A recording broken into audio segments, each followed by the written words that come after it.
Estás escuchando Radio 19, el podcast del Museo Cerralbo.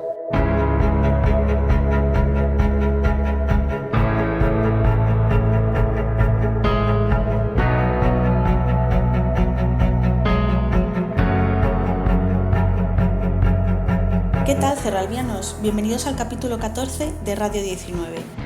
Hoy vamos a hacer una inmersión total en el siglo XIX porque vamos a tratar un tema interesante y fundamental en la época de la familia Cerralbo. Vamos a hablar del protocolo social.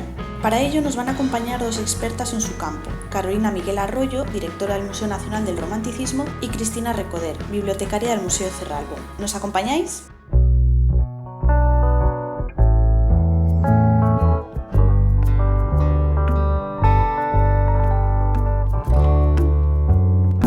Seguro que habéis leído clásicos de la literatura del siglo XIX o visto películas y series ambientadas en este periodo.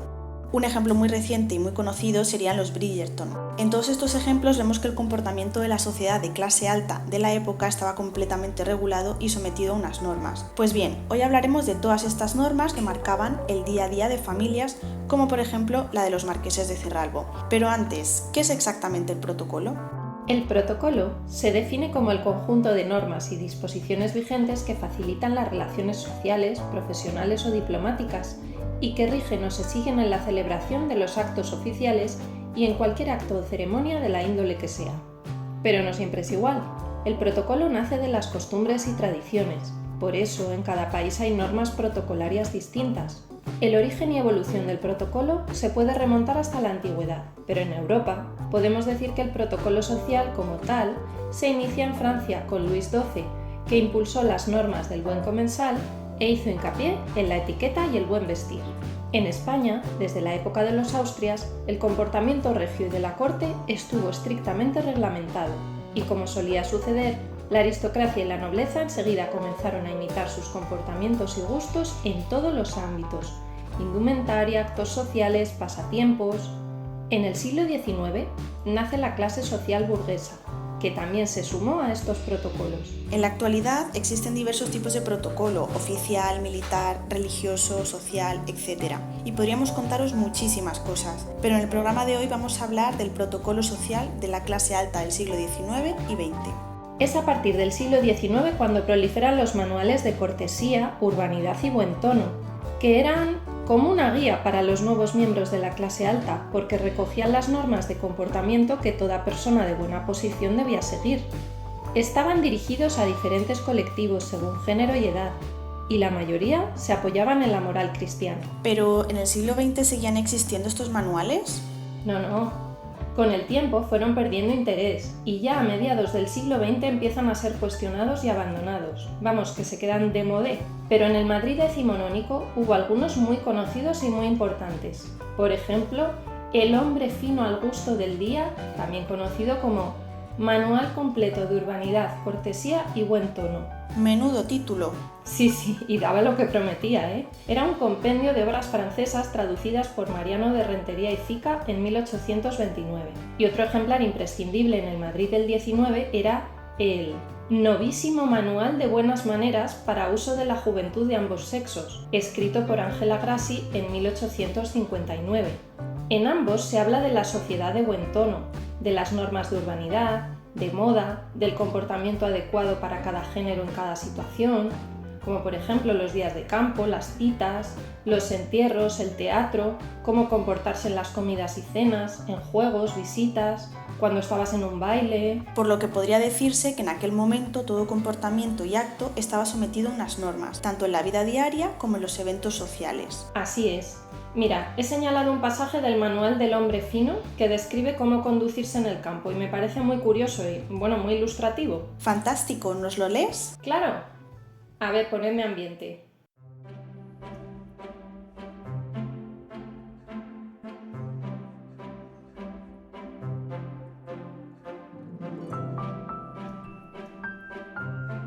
Cuando se vaya a pasear al campo, cuanto más grande es la libertad, más cuidado se ha de tener en no abusar. En verdad que no hay cosa más fácil que descarriarse con una señora por un sendero tortuoso de un bosque espeso, pero es una de aquellas cosas que un hombre honrado procura evitar en cuanto le es posible. Como en todas partes, es necesario consagrarse a las señoras. Es preciso acompañarlas en su paseo, llevarlas sus chalés, su sombrerillo y sus sombrillas, y estar prontos a cuanto indiquen. No imitéis al hombre poco urbano, que apenas llega a un arroyo o estanque corre a tomar una caña y un anzuelo, abandonando a las señoras para ir a pescar, o toma la primera escopeta que encuentra y corre a los campos para hacer la guerra a los habitantes de los bosques. Hay ciertos juegos usados en el campo y en los cuales se debe ceder a las señoras el gusto de la victoria, sacrificio de amor propio que ellas no dejan de conocer y del que jamás se olvidan. Dejamos el campo y volvemos a la ciudad, a Madrid, donde se encontraba el Palacio Cerralbo. No podemos olvidar que estamos en la casa de una familia de la aristocracia madrileña de finales del siglo XIX y principios del XX, así que sus espacios reflejan el protocolo y el modo de vida de la clase alta de la época. En efecto, por un lado tenemos el piso entresuelo, donde se desarrollaba la vida cotidiana de la familia y al que solo accedían las visitas más allegadas. Y por otro, el piso principal, donde el marqués expuso sus colecciones y tenían lugar los eventos sociales.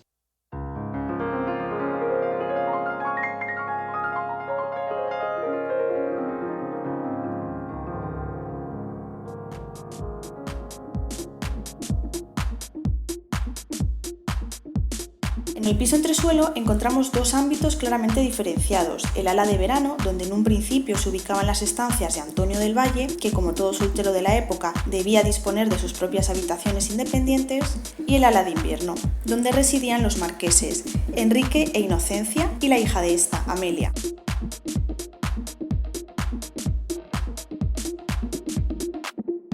Si nos fijamos en el ala de invierno, vemos una organización que nos habla del protocolo de la época. Primero el recibimiento, o recibidor, para acoger a las visitas de confianza. Ahí los invitados podían dejar sus bastones en bastoneras como la que conservamos de Daniel Zuloaga y componerse frente a los grandes espejos antes de ser recibidos. A continuación, se sitúa el salón de confianza, sala de recibir del piso de diario. El término confianza, en parámetros de protocolo decimonónico, hace alusión a los salones en los que se atendía a las visitas íntimas o de cumplido durante los días de recibir, pero sin la etiqueta y la parafernalia propia de las recepciones de gala. El salón comedor, por su parte, era un comedor de diario que durante el siglo XIX se convierte en un espacio central del hogar. En él se realizaban la mayor parte de las comidas y otros quehaceres diarios y de ocio. Y por último, el cuarto del mirador, de carácter semiprivado, donde podían pasar la jornada tomando el té o disfrutando de un poco de música.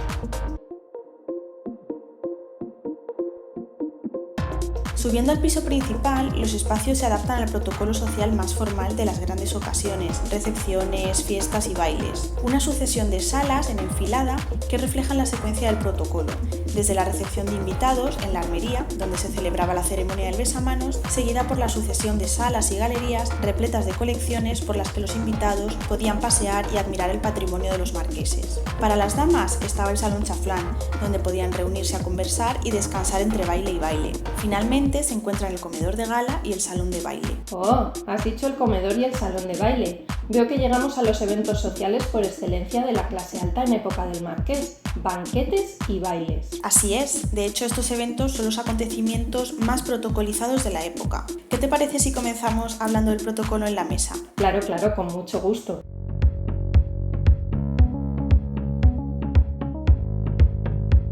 Las familias de la aristocracia seguían un protocolo en la mesa tanto en comidas informales como en las de gala, aunque en este caso con más normas y más numerosas y estrictas. O sea, que nada se dejaba al azar y no había situaciones realmente informales, estaba todo súper medido. Sí, pero no eran normas estáticas. De hecho, uno de los aspectos que cambia durante el siglo XIX es el protocolo en la mesa. ¿Y eso? Porque hasta entonces se seguía el protocolo a la francesa. Los anfitriones presidían la mesa en el centro de los dos lados mayores y el servicio de los alimentos consistía en un buffet formado por un sinfín de platos ya preparados de los que se iban sirviendo los comensales. Claro. Nosotros ya no solemos comer así. ¿Cuándo se produjo el cambio? Pues a partir del reinado de Isabel II, cuando se impuso el servicio a la rusa. Más sencillo, con un menú cerrado de varios platos servidos sucesivamente por la izquierda y retirados por la derecha. Pues ya sabéis, cerralbianos, podéis decir que en vuestra nuestras casas se come a la rusa. Sí, pero antes, cuando se asistía a una comida o cena, se debían seguir algunas pautas. En primer lugar, las invitaciones se realizaban de manera formal, por escrito. En este caso, había que responder en 24 horas o verbalmente. En caso de aceptar la invitación, era obligatorio realizar después la visita de digestión. Y llegado el día, el anfitrión debía presentar a los invitados y colocarlos por afinidad. La posición de los comensales estaba estrictamente pautada, incluso la distancia entre unos y otros estaba marcada, 70 centímetros. Así se evitaba la tentación de hablar de forma muy íntima y además permitía que los camareros pudieran manejarse sin problema. Pero ¿cuántas normas, por favor? Pues por si fuera poco, la puntualidad era imprescindible. Las manos siempre debían estar encima de la mesa. Estaba prohibido hablar al oído y la servilleta no debía colgarse del cuello. ¿Y de qué se hablaba en esas comidas? ¿Tenía que tratarse algún tema en concreto? La conversación era un aspecto fundamental. El anfitrión era el encargado de cuidar que no degenerasen cuestiones políticas o religiosas. Pero no solo debía dirigir y moderar la conversación, sino que el anfitrión también tenía que estar al día en diversos temas para tener un amplio repertorio.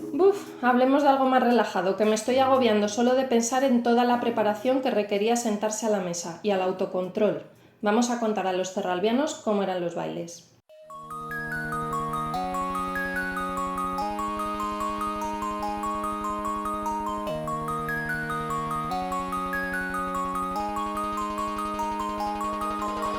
Hoy queremos hablaros de las veladas decimonónicas y más concretamente sobre los bailes. Por las películas o los libros solemos tener en mente los bailes de máscaras o los bailes de sociedad, pero la verdad es que los había de muchos tipos. Los bailes podían ser públicos y celebrarse en casinos o liceos, pero también podían ser privados y estar organizados por familias de la alta sociedad, que siempre intentaban imitar el modelo de los bailes reales, porque como os podéis imaginar, la monarquía era la encargada de abrir y cerrar la temporada de bailes. Hay mucho que contar sobre los bailes y por eso mismo hoy tenemos el gusto de recibir a Carolina Miguel Arroyo, directora del Museo Nacional del Romanticismo.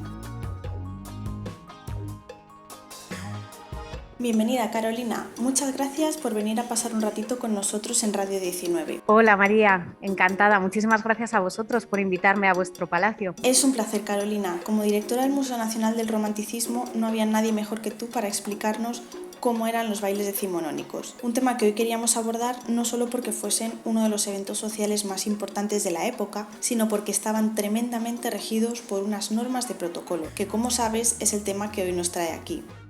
Carolina, cuéntanos, ¿cómo se organizaban estos bailes? ¿Cuáles eran los preparativos y las pautas de protocolo?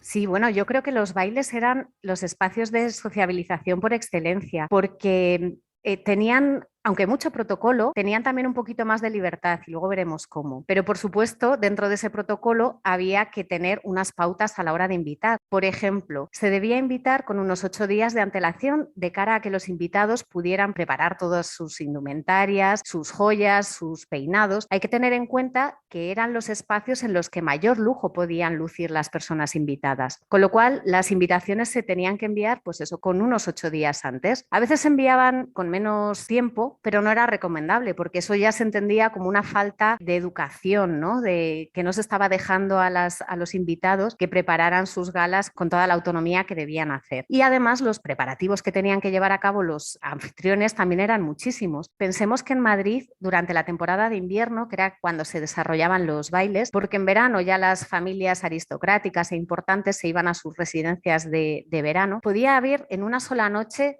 50, 60 bailes. Las grandes casas nobiliarias en realidad tenían mucha rivalidad por ver quién hacía el mejor baile. De esta manera, invitar con esos 8 días era importante para que la gente se reservara esa fecha, pero también para tener el tiempo necesario para organizar todo. Había que hacer no solo la lista de invitados, sino también, bueno, pues todos los preparativos de envío de la invitación, decoración de las casas, el famoso catering, que antes no se llamaba así, pero que había que ofrecer un refrigerio a los invitados. Entonces, llevaba muchísima preparación también por parte de las casas que iban a acoger a esos invitados.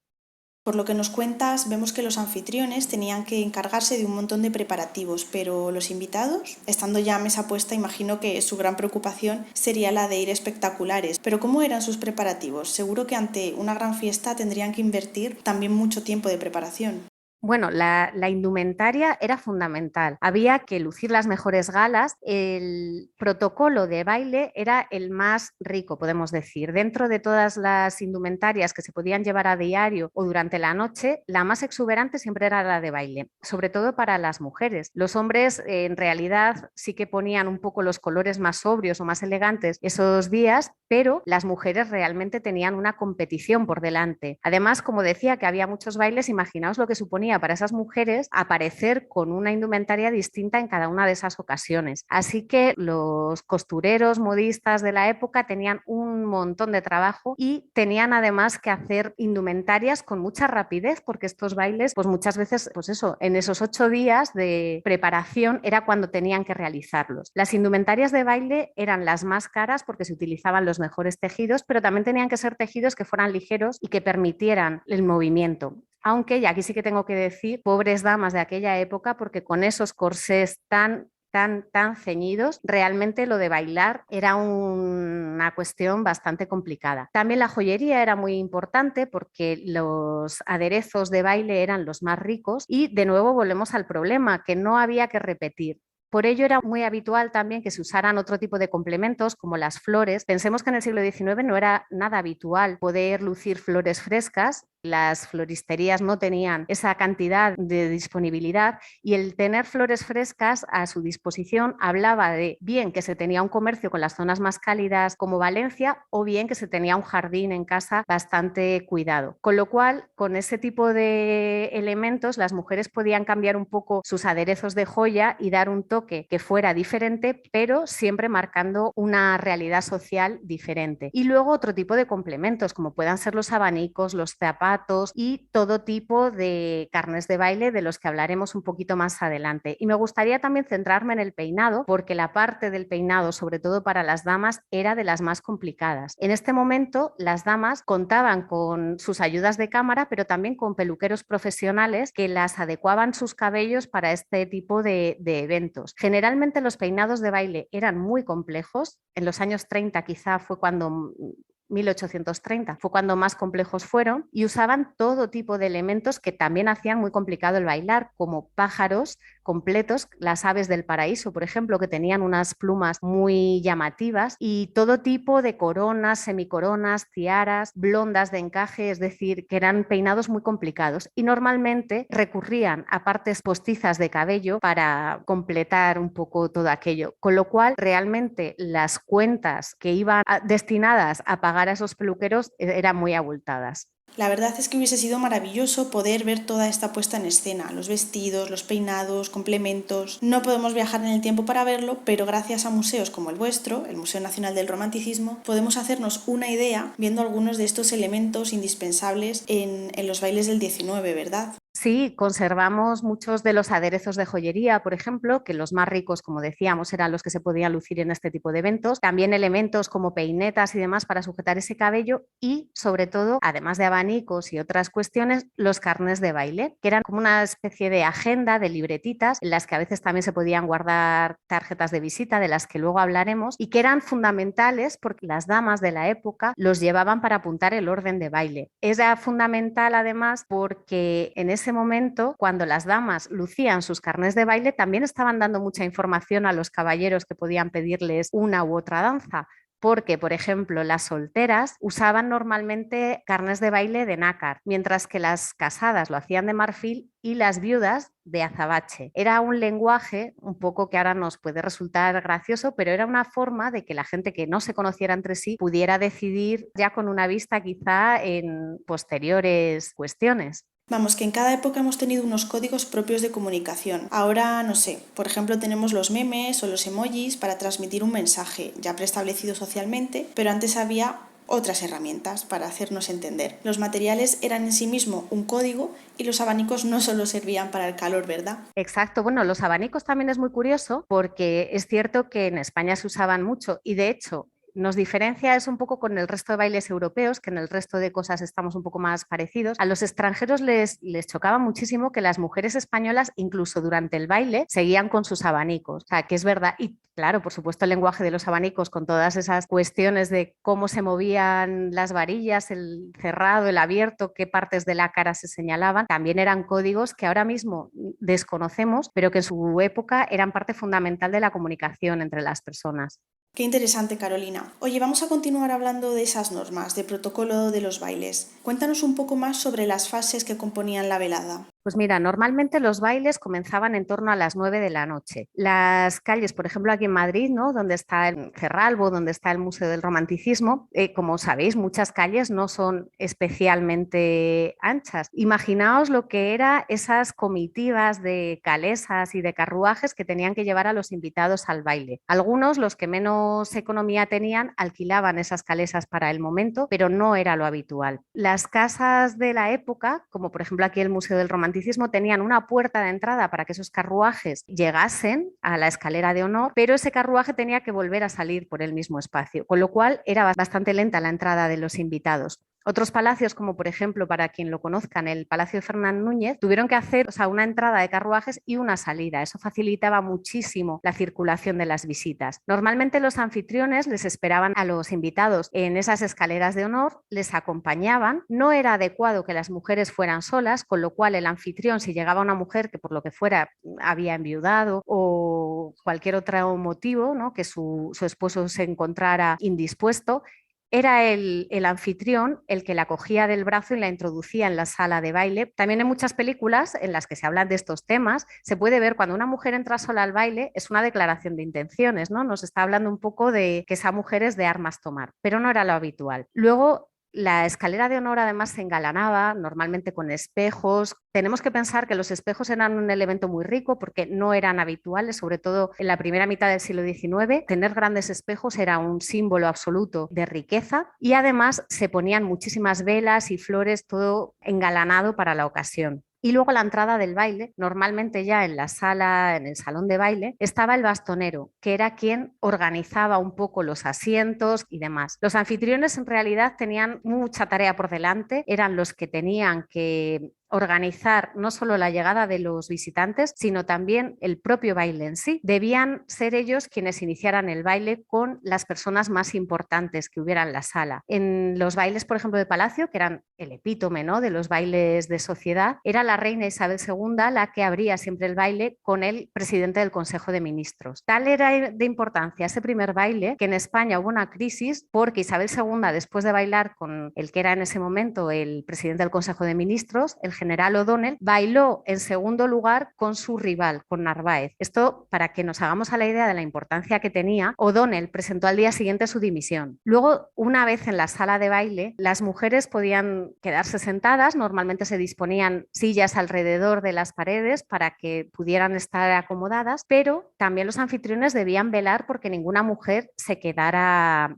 sentada. Ahí habéis hablado antes de los manuales de urbanidad y cortesía. Algunos de ellos se referían que a las mujeres, por feas que fueran, había que invitarles al baile porque en el fondo se habían arreglado, estaban soportando unos zapatos que les estaban haciendo bastante mella en los pies y que no era de buena educación dejar que estuvieran sentadas. Así que los anfitriones también tenían que velar en el momento que vieran que alguien se quedaba descolgado de atenderles. Y luego además también de invitarles a pasar a las zonas de juego, que había normalmente una zona con unas mesas y demás para que pudieran disfrutar de alguna partida de cartas, ajedrez, etcétera, o también de zonas donde se podían tomar unos refrigerios, normalmente se conocía como la mesa de ambigú. Posteriormente, porque todo esto era muy complicado, los invitados, cuando se marchaban, para no importunar a los anfitriones, porque como decimos, tenían que estar pendientes de tantísimas cuestiones, lo que hacían era marcharse a la francesa, que era sin despedirse. En aquel momento, eso era el signo de buena educación, de saber estar, porque como habéis hablado, la mayoría de manuales de urbanidad y de cortesía, en realidad lo que están copiando es la etiqueta francesa. Pero claro, qué curioso,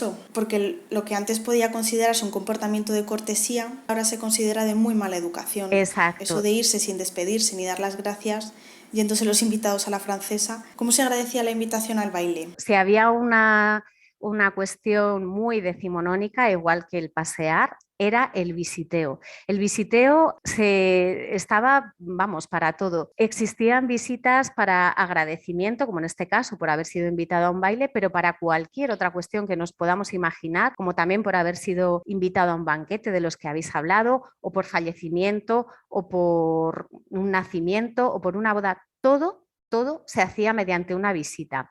De tal manera que las visitas al final llegaron a ser tan frecuentes que eran muy cansadas. Las visitas normalmente tenían lugar en la sala de confianza, que era un espacio donde la familia recibía a las personas. Se hacían normalmente en torno a las 3, las 5 de la tarde las visitas de agradecimiento de un baile y había que hacerla a los 7 días normalmente de que este se hubiera producido. Pero los anfitriones que habían recibido esa visita de agradecimiento, a la vez tenían que devolver esa visita con otra visita de agradecimiento por haberles hecho una visita. Realmente solo de pensarlo ya nos podemos hacer a la idea de lo cansado que era esta red de visitas que además generaban en sí otras tantas, con lo cual poco a poco se fue haciendo más común que se entregaran tarjetas de visita para eludir estas continuas obligaciones. Al principio no estaba bien visto, pero ya con el tiempo todos vieron que era mucho más práctico.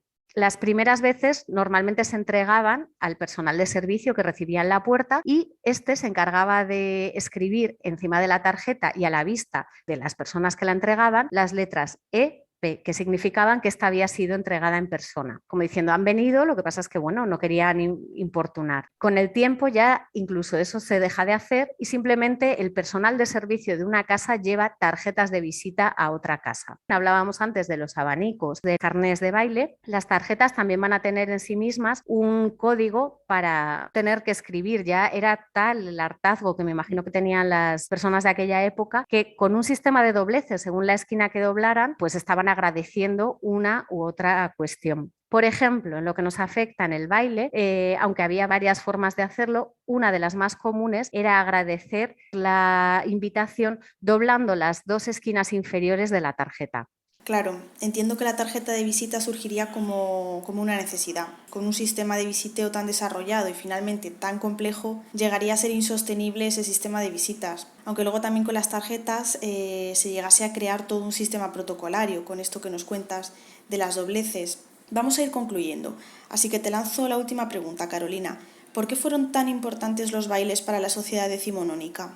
Nos has contado que requerían un montón de preparativos, pero ¿para qué? ¿Para qué invertir tanto tiempo y tanto esfuerzo en estos eventos? Yo creo que fue uno de los espacios de sociabilización más importantes de la época, junto con los banquetes y demás. Pero frente a los banquetes, en el que normalmente pues los invitados estaban sentados, los bailes ofrecían la capacidad de que la gente pudiera relacionarse entre sí. Esto era muy importante porque los bailes fueron los lugares donde se cerraron negocios, se cerraron matrimonios, se urdieron todo tipo de tramas políticas y aparte era el lugar donde hacer las grandes relaciones. No hemos hablado de cómo se hacían las listas de invitados, pero era fundamental que en esa lista de invitados hubiera las personas más relevantes de la sociedad para que se pudieran hacer todos estos tipos de negocios y de cuestiones. Y luego, por supuesto, fuera de todas estas cuestiones quizá políticas, económicas y demás, el baile tenía una dimensión social de divertimento absoluto. Era el lugar donde se podía perder un poco también la compostura. Por mucho protocolo que hubiera,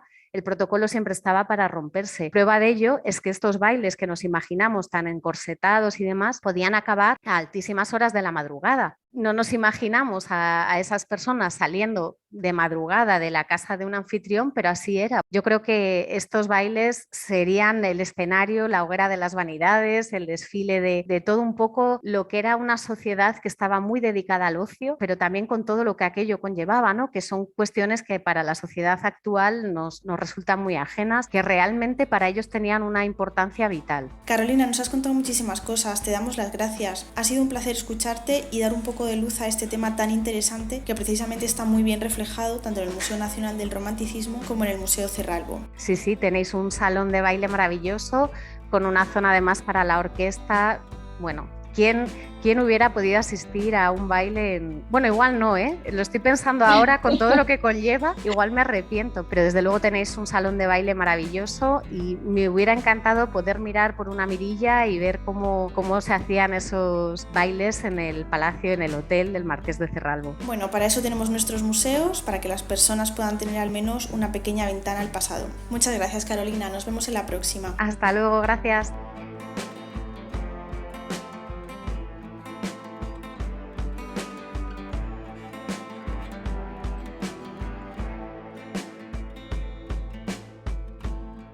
Como hemos visto, estos bailes tenían tal importancia que podían consolidar la posición política, social y económica de la familia, pero también podían hacer que cayesen en desgracia, porque tanto el éxito como el fracaso del baile quedaba siempre reflejado por la prensa de la época. De hecho, en el Museo Cerralbo conservamos numerosas crónicas y prensa donde se describen y se comentan estos eventos. Tenemos, por ejemplo, El Heraldo, El Imparcial y La Correspondencia de España, entre otros muchos. ¡Ay! ¿Y si escuchásemos un fragmento? Seguro que a nuestros oyentes les gustaría conocer qué decía la prensa. Muy buena idea. Vamos a transportarnos al siglo XIX. Mira, ¿te parece bien este? A ver. Excelente elección. Vamos a conocer qué se dijo en la prensa de 1885 sobre el baile que tuvo lugar en la primera casa de la familia Cerralbo, ubicada en la calle Pizarro de Madrid. El Balear, 13 de mayo de 1885. Son las 12 de la noche cuando penetramos en los salones de la calle Pizarro. La fiesta se baila en todo su apogeo. La juventud baila alegre y bulliciosamente, mientras la gente seria examina con vivísima atención los tesoros de todo género que guarda la suntuosa casa. La dueña de ella ocupa aún su obligado puesto y acoge a cada cual con afable sonrisa y cariñosas palabras. Es imposible dispensar más cordial hospitalidad a sus amigos.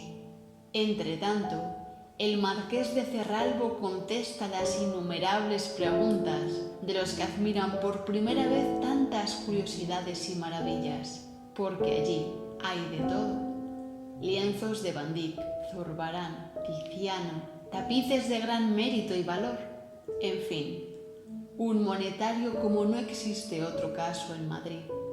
Presenta pues el sarao aspecto diferente a los demás, por lo común. En ellos solo se habla de amor y de política.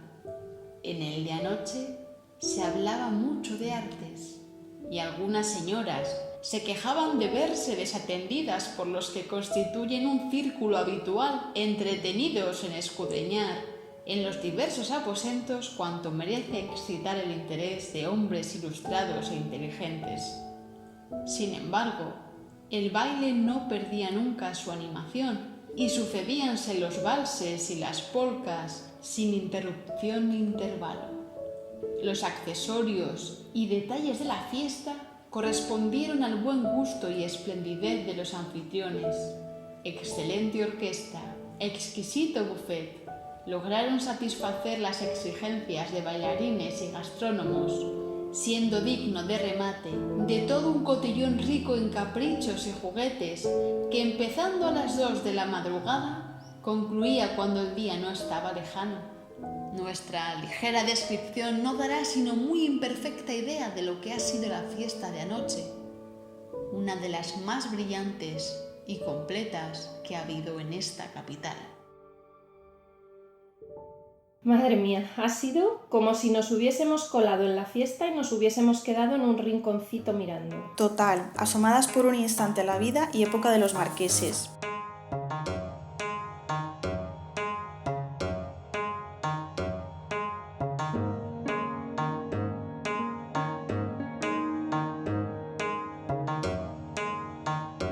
Ya estamos en la cuenta atrás del programa, pero os reservamos una última sorpresa que os va a encantar. Sí, hoy contamos con una visita muy especial. Se ha acercado a Radio 19 Cristina Recoder, bibliotecaria del Museo Cerralbo. Cristina es responsable de gestionar el patrimonio bibliográfico del museo, que cuenta aproximadamente con un fondo de 24.000 títulos. De ellos, cerca de 9.000 pertenecen al fondo antiguo que adquirió el 17º Marqués de Cerralbo a lo largo de su vida. Bienvenida, Cristina. Hola chicas, ¿qué tal? Gracias por invitarme. A ti, por supuesto, por pasar un ratito con nosotras y con los cerralbianos. Cuéntanos, ¿qué nos has traído? Pues mirad, como sabía que en este capítulo ibais a hablar de protocolo y sociedad en la época del 17 Marqués de Cerralbo, el fundador de este museo, pensé que sería interesante hablar de uno de los libros más importantes de su época. ¡Ay, qué maravilla! De hecho, mirad, aquí os lo traigo. A ver. Se titula Los Salones de Madrid. Es un libro que se publicó en 1898 y, como podéis ver, es una crónica visual. Tiene imágenes de sociedad, concretamente unos 67 fotograbados de Franzen. Así, con este libro podemos conocer los interiores domésticos de la aristocracia madrileña decimonónica. Podemos contemplar imágenes de los salones más relevantes de la sociedad del momento, junto con las crónicas de Montecristo. Bueno, y además os interesará saber que el prólogo está escrito por Emilia Pardo Bazán. Menuda joya, Cristina. Ya sabía yo que os iba a encantar. Totalmente, nos conoces demasiado bien. ¿Os parece que os lea la introducción? La escribe el editor del libro. Todo tuyo. Venga, dice en la introducción. El título, Los Salones de Madrid, hace pensar a primera vista en una obra frívola, sin utilidad y sin fondo. La reflexión, sin embargo, modifica esta impresión desfavorable. Registrando en el pasado, atentos también a las cosas de su tiempo, los escritores y artistas hanse dedicado a pintarnos todas las épocas. ¿Por qué, pues, no conceder los honores de la imprenta a los salones de hoy? ¿Por qué dejar a nuestros descendientes la tarea de reconstituir con gran trabajo lo que nosotros tenemos delante de nuestra vista y podemos transmitirles tomado del natural? Así como la historia juzga a los hombres después de la muerte, una época no puede ser discutida imparcialmente sino a distancia. A nuestros descendientes tocará dilucidar este punto. Bueno, no cabe duda de que nos encontramos ante un documento histórico muy valioso. Además, tenemos la suerte de poder consultarlo a través de la Biblioteca Virtual de Patrimonio Bibliográfico. O sea que está en acceso abierto. Eso es, así que ya sabéis, podéis echar un vistazo a sus páginas cuando queráis. De hecho, la entrada 12 nos habla del Palacio Cerralbo. Cristina, nos quedaríamos hablando contigo horas, porque la biblioteca del Museo Cerralbo está especializada en un montón de temas y seguro que nos podrías hablar de todos ellos, que es historia del arte, numismática, pintura, arqueología, artes decorativas, escultura, dibujo, grabado... Sí, es una colección espectacular, pero no os preocupéis, invitadme otro día y os hablo de lo que queráis. Eso está hecho, lo apuntamos. Y bueno, dentro de poco tendrás más cositas que contarnos, porque estás preparando un proyecto muy jugoso para este otoño. No podemos desvelar más, cerralbianos. Eso es, de momento, secreto, secreto. Cristina, muchas gracias por venir y acercarnos a los salones de Madrid. A vosotras.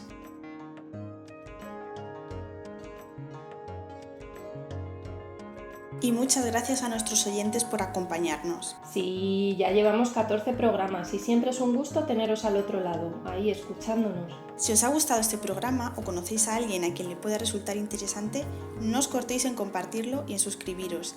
Ya sabéis que estamos en todas las plataformas. Hasta la próxima, cerralbianos, y no os olvidéis de hacernos una visita de cortesía. Seremos unos buenos anfitriones.